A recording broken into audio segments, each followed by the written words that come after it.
What's going on, guys? How y'all doing? Hey. It's good to see y'all. Hey, how are you doing? Man, doing good. Our boys are on 3 separate baseball teams, and the campus is going well. You know, Seacoast West Ashley. We're just doing good. It's a great season, and just grateful. Awesome. Sounds good.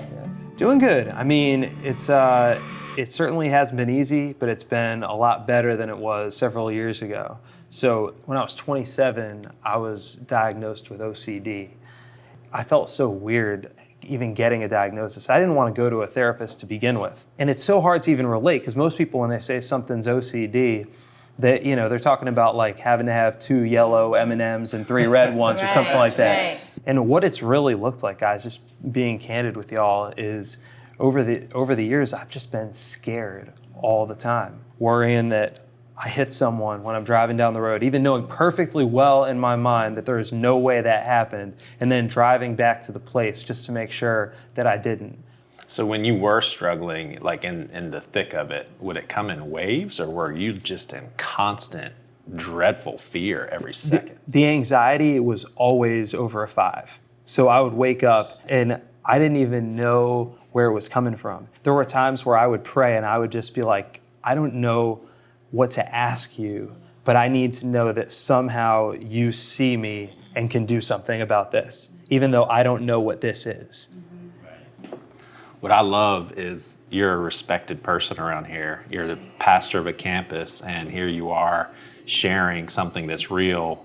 A lot of people go through, but then there's a whole demographic of people that are just like, that's crazy. I can't even believe that. I can't even relate to what that feels like. So. And that's what was so hard, is it's so crazy that you could be so tormented by a world that's completely made up. But I didn't know how to fight it. It was like trying to fight my own shadow. It just wouldn't go anywhere. So Chris, how do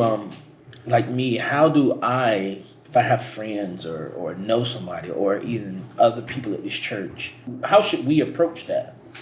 I think honestly what was most helpful to me in that time was like when my wife or when a friend would hear me and not try to say that I should have it figured out by tomorrow. Like, there were times where people would say, Chris, like in Philippians, it says, don't be anxious, just pray about everything. Right. And for me, it was like that felt akin to trying to put out like a forest fire with a water gun. Thank you for sharing that. That's got to be, I would imagine, kind of hard to share something like that just doesn't make sense to people.